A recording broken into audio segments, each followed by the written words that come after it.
अस्सलाम वालेकुम। मैं हूं आफ्ताब जमील और आप देख रहे हैं fact by Aftab Jamil. Viewers, कुछ अर्सा पहले, तकरीबन 1 माह पहले 9 मार्च को मैंने एक पॉलिटिकल पोस्ट की, जिसके रिस्पांस में मुझे बहुत से पॉजिटिव नेगेटिव कमेंट्स का सामना करना पड़ा। मेरे एक नॉन पॉलिटिकल फॉलोअर थे सजाद भट्टी साहब, जिनके कुछ कमेंट्स आए जो आप साइड विंडो में देख सकते हैं। आप मेरी पोस्ट भी साइड विंडो में देख सकते हैं। वो मैं आपसे शेयर करना चाहूँगा। मैंने उस टाइम पे उनसे वादा किया था कि मैं उनकी इस पोस्ट का, उनके कमेंट्स का एक वीडियो में आंसर दूंगा, but due to some personal commitments मैं वीडियो नहीं बना सका और मैं आप लोगों से इंट्रैक्शन नहीं कर सका। डेट्स वाई मैं आज इस सारी जो स्टोरी थी उसको रिवील करना चाह रहा हूँ। तो उनका कमेंट था जी कि आप तो मोटिवेशनल स्पीकर थे, मोटिवेशनल स्पीकर तो पॉलिटिकल नहीं होते। First of all, motivational speaker political उस टाइम होता है जब वो पॉलिटिक्स करे। एक मोटिवेशनल स्पीकर भी अगर हो, अगर आप मुझे कंसीडर करते हैं और आप कहीं ना कहीं मुझे फॉलो करते हैं, तो उसके पास भी एक राइट होता है, राइट टू वो। उसे भी अगर उसकी कोई ज़रूरियात है, वो डायरेक्टली असेंबली तक नहीं जा सकता, वो एक पॉलिटिशियन नहीं है, बट उसे कोई ना कोई चाहिए, एक मीडियम चाहिए, जो एक आपके पास एक वे चल रहा होता है, एक पाथ चल रहा होता है, उस पाथ के अकॉर्डिंगली उसे चलना होता है। And he need someone कि जो उसकी आवाज़, उसकी ज़रूरियात वो आपकी असेंबली तक लेके जा सके, और ये उसका कॉन्स्टिट्यूशनल राइट होता है। अपने इस कॉन्स्टिट्यूशनल राइट को यूज़ करते हुए आपको किसी ना किसी एक पर्सन को चूज़ करना होता है जिसे आप फॉलो कर सको, जो आपकी आवाज़ आगे लेके जा सके। तो आपका जो सेकंड चीज़ थी जो आपने अपने कमेंट में कही कि आप हर किसी के पीछे दुम हिलाते फिर रहे होते हैं, मोटिवेशनल स्पीकर्स के पीछे लोग चलते हैं, उनसे मुतासिर होके। दो चीज़ें मैं आपसे कहूँगा। पहली चीज़ तो ये कि हर किसी के पीछे दुम हिलाने में या किसी एक पर्सन के पीछे जाने में एक फ़र्क होता है। आप हर चीज़ में ओवरऑल अपनी परफॉर्मेंस नहीं दे सकते। अगर आप एक मोटिवेशनल स्पीकर हो, आप एक अच्छे पॉलिटिशियन नहीं हो सकते। तो आपको अगर पॉलिटिक्स में थोड़ा सा वो रखना है तो आपको किसी पॉलिटिशियन के पीछे जाना पड़ेगा। अब यहाँ पे पॉइंट ये है कि आप किसके पीछे जाते हो।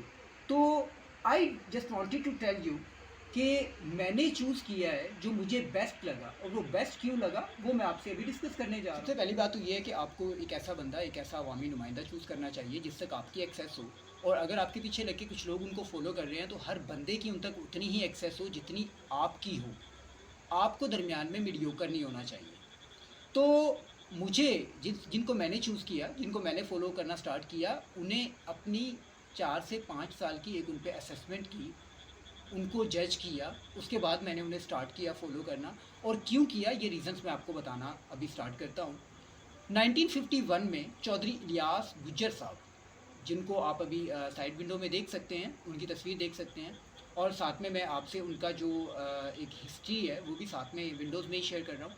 1951 में पैदा होते हैं, मिडिल क्लास फैमिली से ताल्लुक़ रखते हैं और अभी तक अपर मिडिल क्लास हैं, यानी कि ज़्यादा डेवलपमेंट नहीं हुई। उस टाइम वो अकेले थे जब वो मिडिल क्लास होते थे। अभी उनके 2 बेटे भी हैं जो माशाल्लाह अच्छे प्रोफेशन से बिलोंग करते हैं। तो अभी तक वो अपर मिडिल क्लास हैं, इतनी ही तरक्की हुई है, एक अच्छे पॉलिटिशियन की निशानी। दूसरी चीज़ ये कि वो अपना पॉलिटिकल करियर स्टार्ट करते हैं 1988 में, जब वो पहला इलेक्शन लड़ते हैं और इंडिपेंडेंट कैंडिडेट के तौर पे आते हैं 1988 से 1990 तक। उसके बाद दोबारा इंडिपेंडेंट आते हैं 1990 से 93 का जो टेन्योर होता है वो सक्सेसफुली कंप्लीट करते हैं। उसके बाद 2002 में आते हैं, 2002 से 2007 तक वो रहते हैं, और 2002 से 2007 का जो टेन्योर होता है उसमें वो एडवाइज़र टू सीएम भी होते हैं। तो ये उनकी अचीवमेंट्स थी बीइंग एन इंडिपेंडेंट कैंडिडेट। और इंडिपेंडेंट कैंडिडेट सेकंड टाइम इतनी बड़ी बड़ी पार्टीज़ को, जब आपके मुकाबले में पीटीआई हो, जब आपके मुकाबले में पीएमएलएन हो, जब आपके मुकाबले में पीपल्स पार्टी हो, उनको उसी टाइम पे शिकस्त दे रही होती है जब आपकी शख्सियत बोल रही होती है, और आपकी शख्सियत उस टाइम पे बोल रही होती है जब आपका किरदार और आपका काम बोल रहा होता है। तो पहली चीज़ ये, I am 31 years old right now, और 18 ईयर्स में आप वोट के लिए एलिजिबल होते हो। मैंने 2 वोट्स अपने कंसीडर किए, बट मैंने जो यहाँ पे अभी तक सिस्टम देखा, हमारे यहाँ पे जो सिस्टम चल रहा होता है, आपके पास आपके एमएनएज एमपीएस आते हैं सिर्फ इलेक्शन के दिनों में वोट मांगने के लिए, और उसके बाद आपकी एक्सेस नहीं होती उन तक, कि जब आपकी एक्सेस आपके नुमाइंदे तक नहीं होती। हमारे पाकिस्तान में 93% जो आपकी पॉपुलेशन है वो वाला तबका है जिनकी 25 से 30 हज़ार रुपये तनख्वाहें हैं। उस तबके से कोई भी बंदा उन्हें कॉल करेगा, वो अपने घर से चलेंगे, उस बंदे तक आएंगे।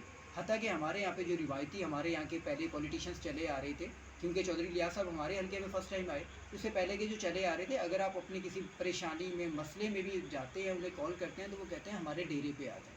और डेरे पे जाने के बाद भी यू डोंट नो कि आपका मसला हल होता है या नहीं होता। तो पहली चीज़, आपको being a man, being a human being, आपको एक अप्रूवल चाहिए होती है कि आपकी एक ह्यूमन जो नीड है वो ये है कि आप अगर किसी को इज़्ज़त दे रहे हो तो सामने वाला भी आपको इज़्ज़त दे। कभी ऐसा नहीं हुआ कि मैं उनके डेरे पे गया हूँ, बल्कि ना सिर्फ वो, उनके दोनों साहबजादे चौधरी आमिर इलियास गुज्जर, चौधरी अली इलियास गुज्जर सुबह घर से निकलते हैं और रात तक हल्के में फिर रहे होते हैं, लोगों के घरों में फिर रहे होते हैं, लोगों के डेरों पे फिर रहे होते हैं, लोगों के छोटे छोटे महफिलों में बैठ रहे होते हैं। उन्हें अपना डेरा रखने का कोई शौक़ नहीं है। उन्हें शौक़ है तो अवाम में रहने का, अवाम की बात सुनने का, अवाम के मसाइल हल करने का। यही वजह थी वो 3 दफ़ा इंडिपेंडेंट इलेक्शन लड़े, और यही वजह थी कि वो लास्ट इलेक्शन लड़े, और यही वजह है कि इंशाल्लाह डज़न्ट मैटर पीएमएलएन क्या करती है, पीटीआई क्या करती है, लेकिन इंशाल्लाह उनका किरदार, उनके काम, उनकी शख्सियत, था कि लास्ट ईयर में उन्हें मौका नहीं मिल सका किसी तरह का काम करवाने का, लेकिन उसमें भी उन्होंने उस कमी को दूर किया अपने अवामी राब्ते से। आपको चूज़ करना है अपने उस नुमाइंदे को। अच्छा, सेकेंडली मैं यहाँ पे ना एक और चीज़ यहाँ पे मेंशन करना चाहूँगा।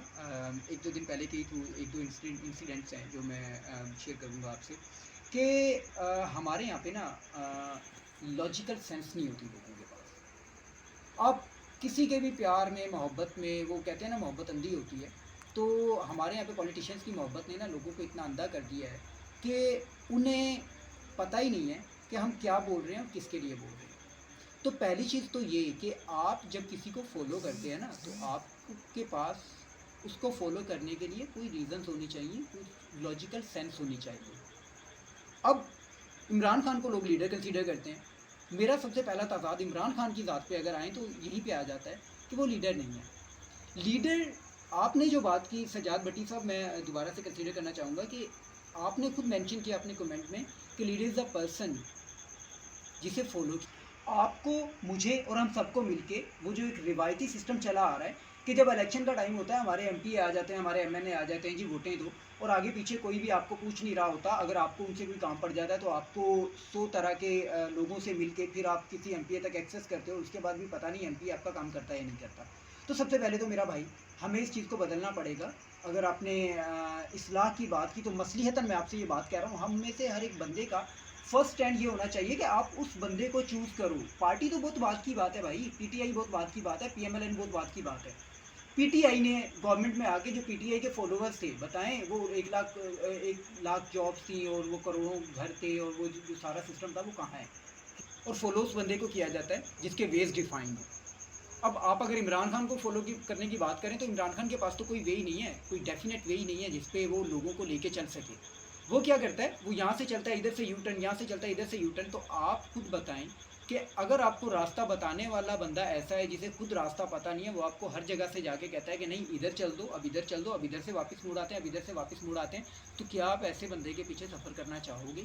पहली चीज़, एटलीस्ट पीएमएलएन को थोड़ा सा, अगर पार्टी बेस पे सपोर्ट करता हूँ तो इस वजह से करता हूँ कि वो जो डिसीजन लेते हैं डजेंट मैटर, उसके साइड वो आफ्टर इफेक्ट्स क्या निकलते हैं, वो उस चीज़ पे डटे रहते हैं और कहीं ना कहीं वो आपकी वेलफेयर के लिए काम कर रहे होते हैं। आप लाहौर से बिलोंग करते हैं तो लाहौर में रहते हुए आपने डेवलपमेंट देखी और वो पीएमएलएन ने की है। अब अभी तक कराची में वो डेवलपमेंट नहीं है, अभी तक कराची के लोगों को नहीं पता कि लाहौर के लोगों के घर में चालान चले जाते हैं। पीपी 174 में कोई भी बंदा अगर चाहता है, चाहे वो छोटे, तो आपको ऐसा बंदा चाहिए जो आपकी आवाज़ पे आ रहा है, ना कि आप उसकी आवाज़ पे जा रहे हो। अब तक कराची के लोग अगर एक अच्छी और स्मूथ ड्राइव करना चाहते हैं तो वो एक्सपेक्ट करते हैं कि वो लाहौर की तरफ आएँ, क्योंकि लाहौर में एक सिस्टम ऐसा है कि आप एक स्मूथ ड्राइव करते हो, आप सिग्नल फ्री सिटी में रहते हो, आपके पास हर तरह की फैसिलिटीज़ अवेलेबल हैं। आपका जो घंटों का सफ़र था वो मिनटों में, और जो दिनों का सफ़र था वो घंटों में चला गया।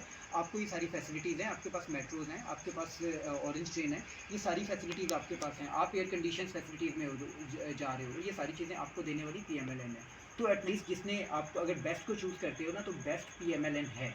इस पर आप अपनी असेसमेंट करें और उसके बाद आप लोग अपनी राय का इजहार कर सकते हैं नीचे कमेंट्स में आके। जिसको मेरी बातें अच्छी लगें, जिसको मेरी बातें बुरी लगें, आपके पास इख्तलाफ की राय का पूरा हक है। और मैं पॉलिटिकल वीडियोस भी बनाता रहूँगा। मैं कहीं ना कहीं जहाँ तक हो सका, जहाँ तक मुमकिन हो सका, मैं आप लोगों की इस्लाह करता रहूँगा और आप लोग मेरी इस्लाह करते रहें। जहाँ आपसे सीखने को मिला मैं आपसे भी सीखूँगा। Thank you.